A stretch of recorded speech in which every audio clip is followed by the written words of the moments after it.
Hi, welcome to my podcast, which is called Late Night Video Chats.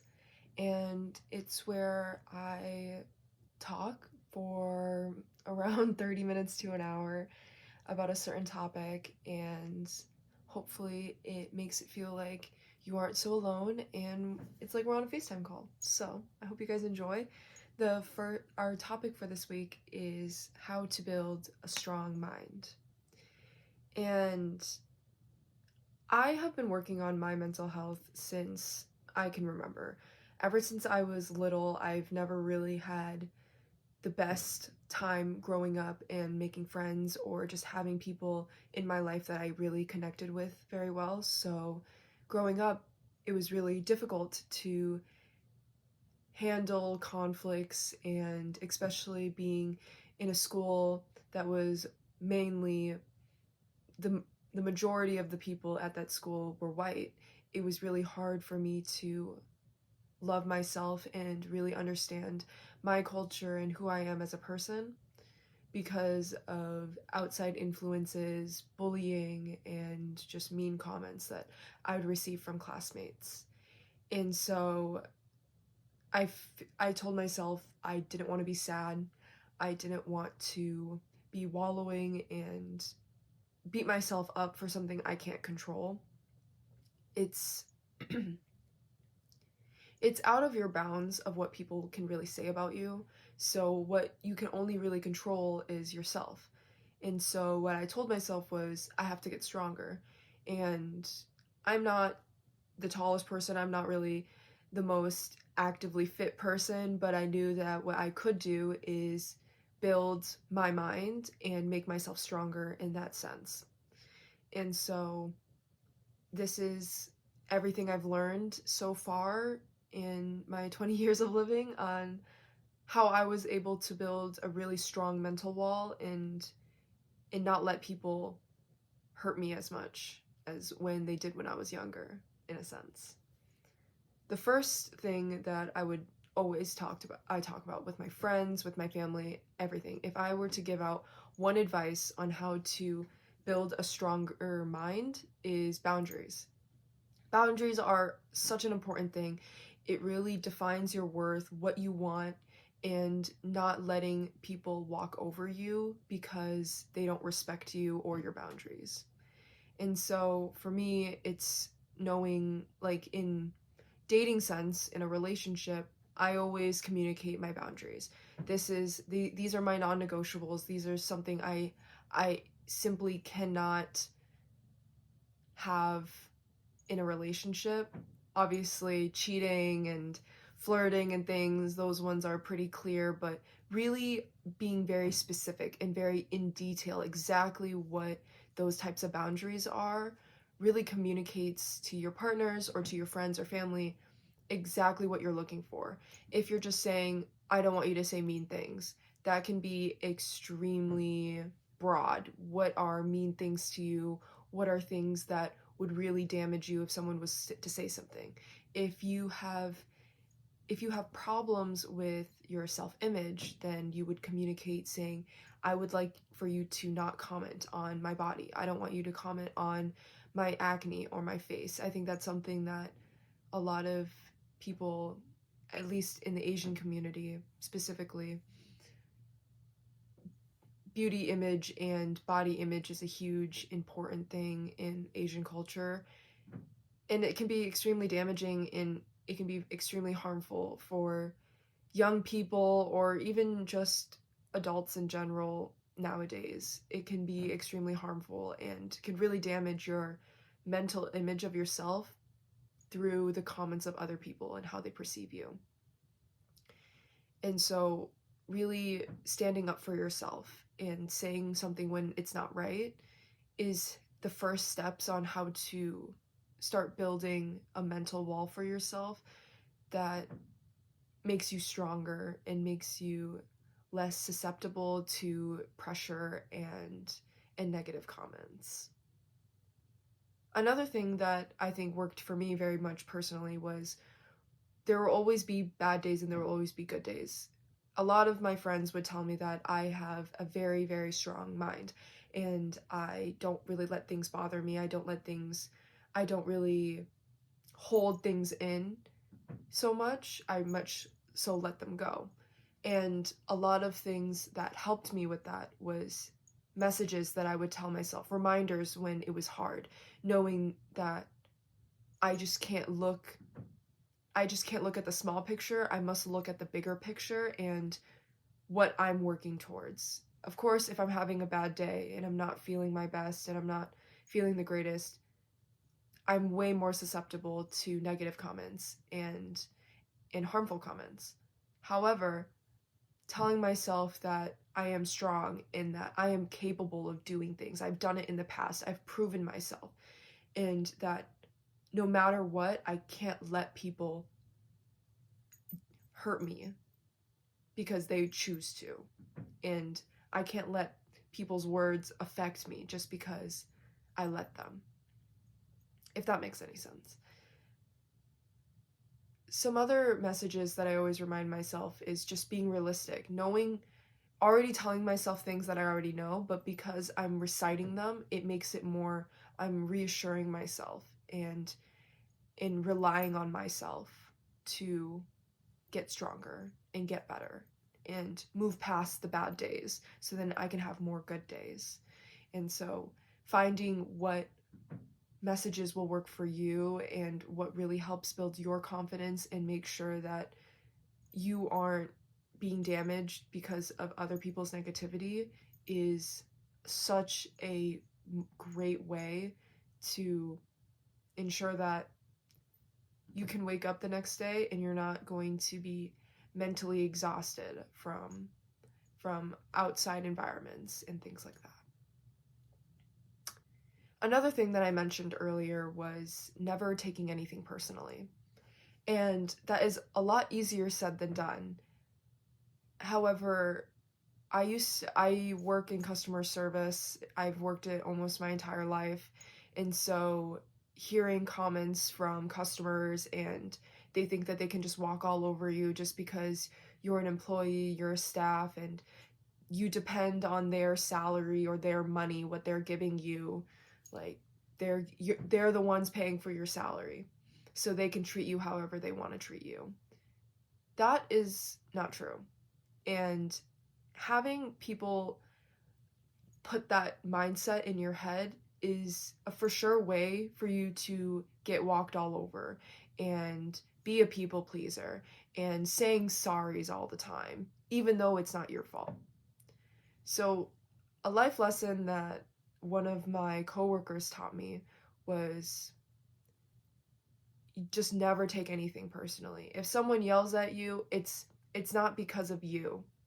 And you're not the one who made them yell at you. They actively chose to raise their voice. They actively chose to say those harmful words to you. They actively chose to pinpoint and target your soft spots and things that would hurt you because they know that it hurts you and they want to get a reaction out of you. And so once it really clicked for me that what people's reactions are and how they say things is out of my control, and there could be a million different circumstances to why they would be saying those things and what caused them to do those things. And personally, it really isn't any of your business. If they choose to yell at you and let's say that nothing has happened and you aren't to blame and you didn't do anything wrong, then yes, never take anything personally. However, understand that there's always a balance to things, and you must think logically. If this is someone you care about, if this is someone who's important to you or has value to you, and they're raising their voice at you or they're expressing something, a really heavy emotion, also take a step back and ask yourself why. Was, like, if you are in a relationship and so your partner has been telling you over and over the same iteration, do this, please, like, respect me as a partner and listen to me, and they repeat themselves over and over, and you don't listen, and you choose to just continue on as if nothing happened, and those heavy emotions arise from it, then you must take a step back and really address the situation and understand whether or not you are wrong in the situation, and whether you should really take this and take it personally, and know that this is something that you need to also help compromise or fix to make sure the situation gets better. There's always a balance to things. Sometimes things are out of your control, and most of the time you shouldn't ever take things personally about what people are saying or their tone or their emotions. However, when it does involve you very specifically in a very certain situation, then you should take that step back, evaluate the situation, and then move forward, making sure that you approach it in the most respectful way, making sure that you approach it in a logical sense that is respectable to everyone, regardless of the situation. To further into this is that other than what people could, let's say if you're in a situation and someone's yelling at you and someone's is name calling you and things like that, I would never take that personally, because I'm just not the type of person where I would want to just be affected right away just because someone's reacting extremely aggressive towards me. However, if, let's say I am talking to a friend and she has a very snappy attitude, she's very quick with her words, she's very sharp, but she's not targeting me, she's not name calling me, there's no targeted words or body language towards me, then I understand that I shouldn't take what her tone is personally. If she's very quick and she's very sharp with the words that she's using, that doesn't mean it's my fault. And it doesn't mean that it's your fault either, that you're the one to blame for why they're crabby or all these things. And I think that's what a lot of couples struggle with in relationships when their partner's having a bad day and they don't have the patience to maintain a really good tone or a really good positive energy, but they aren't targeting you personally. Then you should take a step back and understand that it might just not be your fault. And you don't want to ever assume things. Always understand that clear communication is everything. And you want to make sure that is it my fault? Did I do something wrong? How are you doing? Did something happen? Asking those questions first before taking action and, let's say, matching that energy back is a way better way. It's a way better way. It's an easier and more sensible way to approach the situation. And I think that's how you build that strong mind, is understanding and differentiating whether or not you should put your time and energy into a negative or aggressive situation. Sometimes it's better to just take a step back and leave it alone, because it will dissipate on its own. So, and another thing that really helps build my mind is understanding that your time is more valuable than any amount of money.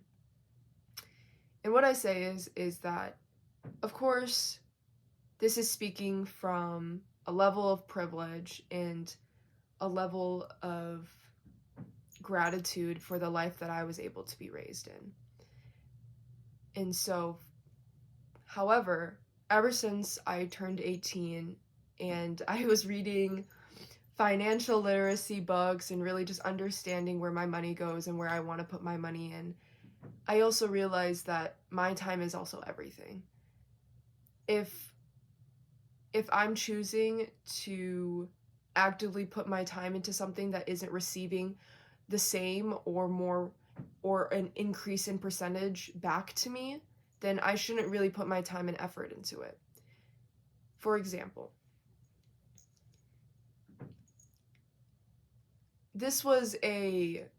I took this from a financial book, but I turned it into a philosophy of my life.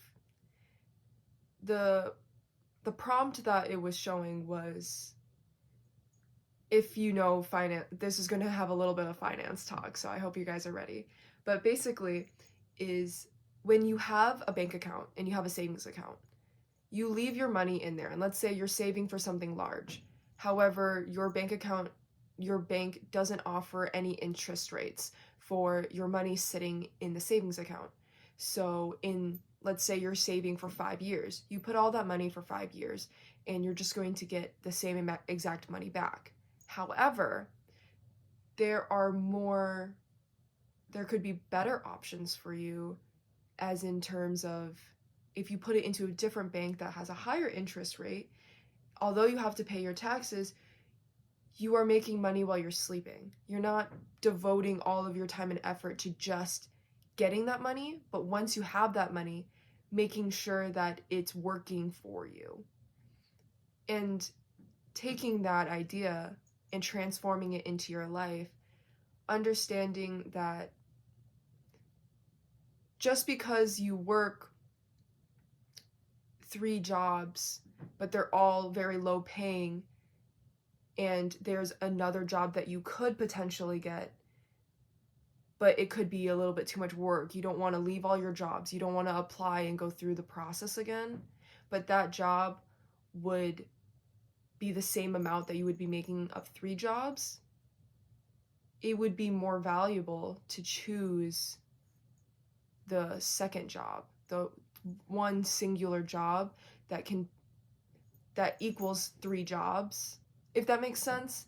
If one job you make $50 and then you have 3 jobs which in total makes $50, you want to devote your time and effort into the job that it's only one job, because that way you're not spending your time driving around and going into your different jobs that you have to go to, and you don't have to spend the time to fill out those W-2s during tax season, and just many things in that sense. And so that's what I'm saying, is how to build a stronger mind is also understanding where your time is being spent and whether or not this is valuable enough for you to keep spending your time doing those things. Is this rewarding? Is this something that will benefit me in the future? If it doesn't benefit you as much as other options, then perhaps taking those options and putting a little bit of time in investing in it at the start, but it will pay off in the future, will be more valuable than sticking to the easy route and just doing whatever makes sense to you at that time, at that place. Another thing that I wanted to round back to about never taking anything personally is, words can't hurt you if you don't let them have an effect on you. My perception of the way words have really much changed a lot over these years. And for me, a lot of words don't really affect me anymore. And I think that will definitely have to do with the fact that I grew up Vietnamese, and, my family has always been extremely blunt and bold with their words. So growing up, I was always pretty used to receiving extremely blunt criticism or very straightforward answers. And that used to really have a large damage and a large effect on me, because I was really affected by what people had to say about me and what people were perceiving about me. However, if you just think, okay, words are words. So, okay, you just called me like a horrible person. You just accused me of something, but I know I'm not that person. Why should I even have an effect? Why should I even respond back to somebody who's just spewing nonsense to get a reaction out of me? I don't want to put my time, I don't want to put my energy. They don't deserve my energy. They don't deserve my time and my anger. Why should I put all of this effort and this energy into being angry? For what? There's no benefits. There's no gratifying ending or conclusion for me being angry and snapping back. And so sometimes it's better to just be like, okay, words are words. So what, you said that? I don't care. I know who I am. I know what I'm not, and I know what I am. And what you're saying is something I am not. And just telling myself I know who I am, and I know what I want and what my boundaries are and who I am as a person, words will never affect you. Words will never have a negative effect on who you are as a person or really change the way you perceive yourself if you choose not to let those words affect you. And another thing, this one's a pretty quick advice. It's nothing insane, but honestly, reading books and listening to people's journeys, that is one of the best ways to be inspired and motivated to make yourself better as a person. Just reading people's stories or even reading like fiction books. I love reading fantasy books. Fantasy books are my favorite genre of books, and I love listening to the plots. I love hearing from how they went from struggling to being this powerful person, this protagonist who's here to protect everybody and fight for what they think is right. And it really inspires you in the reality to embody the character that you want to become. That is pure inspiration, and it's one of the best motivators, honestly. It's one of the best ways for you to get out of a funk and be like, okay, if this person can do it, I can do it too. Even if it's fake, even if it's fiction, who cares? If it works for you, it works for you. You don't have to put yourself in a little box and tell yourself that there's no, like, why am I inspired by a fictional character? They're not even real. Nothing about this is real. So what? It's still a story. You're still moved by it. You're still inspired to go out and become this type of inspirational character. So there shouldn't be any judgment. Don't judge yourself just because it's not real or other people think it's lame. Who cares? Because at the end of the day, it's what works for you and what makes you better. Who cares about if it makes other people better? It's whatever is fit for you.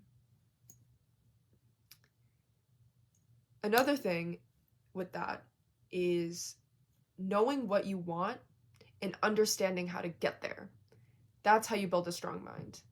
I think a lot of things that a lot of people lack when it comes to their mental mind and when it comes to their self-confidence and their worth is that they know what they want, but they don't believe that they can get there.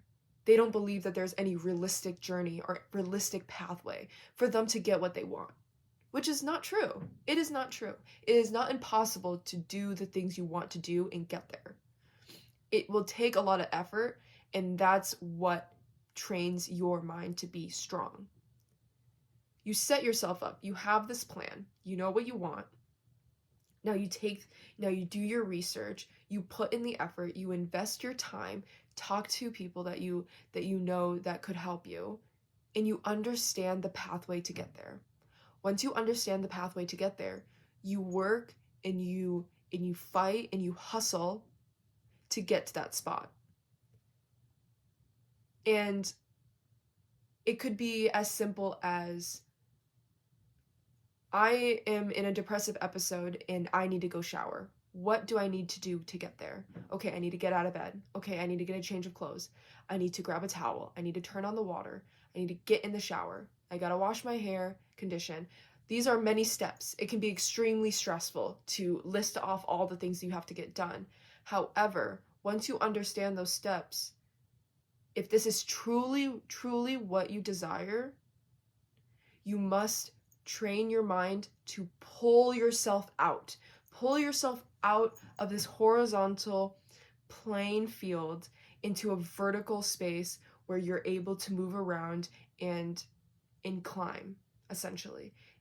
And it's not easy. People who struggle with depression will understand that just because you want to do it doesn't mean you can. Correct. That is true. Everybody has their bad days. But little by little, inch by inch, one day you'll get up. One day you'll rise. And that's what's more important. It's not the fact that you didn't get to the finish line. It's the fact that you put your foot down in the first place. And that's what's extremely important, is that you're making, even if it's a tiny effort, even if it's a tiny step, you're putting that step forward. You're going forward. You're not moving back, and you're not staying still. And people shouldn't be too hard on themselves when something doesn't go the way they want to. Because at least you're trying. There's people out there who don't. And so you shouldn't be too hard on yourself for not being 100% successful, or comparing yourself because other people got there faster than you did. They got there because they're not you, and you're not them. You grew up differently. You think differently. You have an totally, completely different mindset. And so they might get faster at one thing, but you might get faster at another thing. There's always a balance. Remind yourself that. Take it easy. Another thing is, as heartless as this sounds, and as honest and truthful and blunt as it sounds, think logically. Almost never think emotionally. And that might be like, wow, you're like just cutting off your emotions. Like, this is like, why are you're trying to like prevent yourself from feeling sad or feeling angry? No, that's not true. However, it's not letting your emotions be the reason for your actions, because emotions are extremely biased, and it's extremely personal to you and you alone. And so letting those emotions evolve into an action that is irreversible, that could be damaging, and that could really not represent who you are as a person when you're in your regular, normal, calm state. And so what I always ask myself is, when I'm feeling really aggressive and heavy emotions, and all I want to do is lash out, all I want to do is yell at the top of the roof, or just like run away, I have to sit myself down and think to myself, if I was in a calm state and this happened to me, how would I approach this situation? And I would go from there, trusting who I am deep down as a person, and knowing these are the steps that I would take, makes it easier to control my emotions, regulate and de-escalate those aggressive feelings. So then you may approach the situation in a logical and reasonable and respectable sense. You don't want to embarrass yourself. You don't want to put yourself in a situation that would affect you for many more times to come. And so I always tell myself, and I always remind myself, that what would I do if I wasn't feeling this way? What would I do if I was just genuinely content and this happened to me? Would I have punched a wall? Would I have thrown all my stuff away? No, that's extremely irrational. So let's think rationally and let's think logically. How do we approach this? And that's a huge point in building a strong mind, is knowing when to back down and how to de-escalate and control your emotions. It's always important to feel your emotions. It's always important to acknowledge and validate how you feel, but you should never let that change and affect you and become somebody that you didn't want to become somebody that you don't even recognize anymore. That's never the goal. You want to always make sure that inner person, that inner child of you is still there, it's still existing, and you want to keep carrying that. You don't want to forget your true self. And to wrap up this podcast, I have a few things I wanted to take away. as you listen to the rest of this podcast, I want you to think, if anything offends you or something bothers you, always ask yourself why. Why is one of my favorite types of questions. I'm always asking why. Why do I feel this way? Why would this bother me? Why am I so affected by something that I would normally think is irrelevant or small compared to the things that I would usually be bothered at?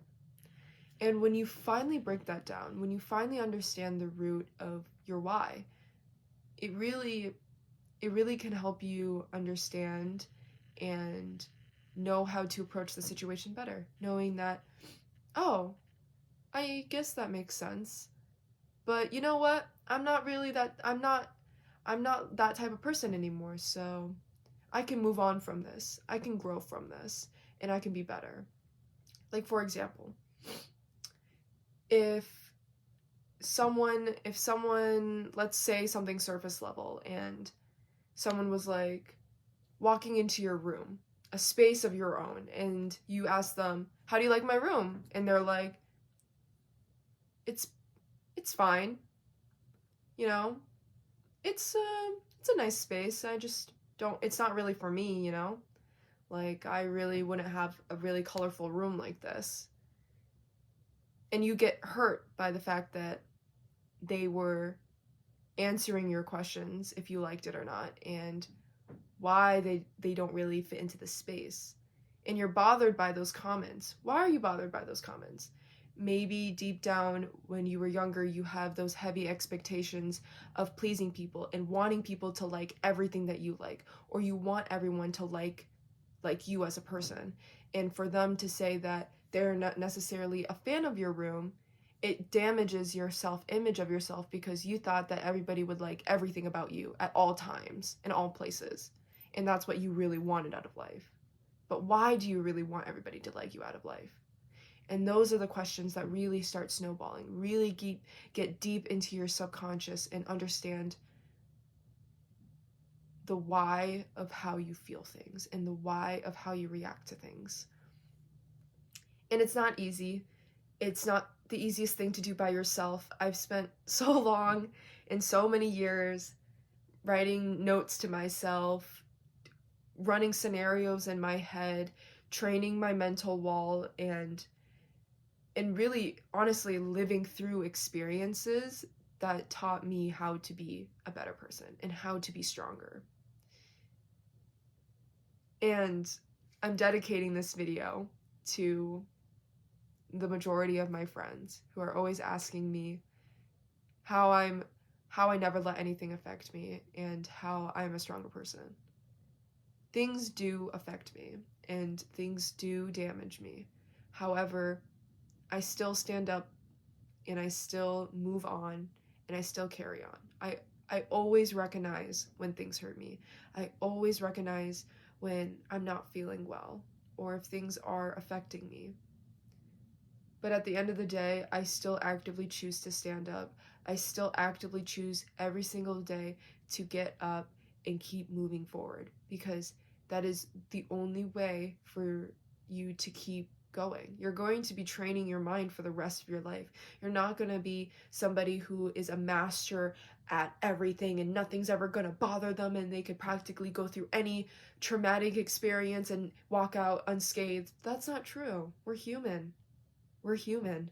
We have emotions. We have traumatic experiences, and it's okay. It's okay to be hurt, and it's okay to have traumatic experiences. It's okay to suffer from mental illness, because at the end of the day, small steps, big steps, as long as you're moving forward, it's the most positive thing you could do for yourself. Like, I'm sitting here talking about having a strong mind. I have piles of laundry surrounded by me I haven't done in weeks. And that's just how it is. That's balance. That's the life. And And just because your environment is the representation of your life, of who you are, some people would say, I wouldn't say is necessarily true, is that if you let things go, it wouldn't necessarily define you as a person. You could be going through a hard time, and you could be really stressed, and you could be putting your time and effort towards other things that are more important than laundry. Don't be so hard on yourself just because you're surrounded by a dirty room or something like that. You know, don't be growing mold in your room. I've been there, done that. Don't do it. But, having a messy room, take it easy on yourself. Don't pressure yourself too much to appease anybody or make sure that you have to be perfect for everyone. No one's perfect. You just have to make sure that you look after yourself and you care for yourself. And the root of that is first understanding yourself. And that is the best thing you could ever do for yourself. The moment that you understand who you are as a person and your morals and where you stand in life, that's how you build a strong mind. That's the key to being a better person for yourself and not for anybody else. And that's the end of my podcast. I hope you guys enjoy. I hope you took some value out of this, and if you have anything to say or any thoughts, comment them down below and I'll read them and respond, and we'll have a great conversation. I hope you guys have a great rest of your night. Bye.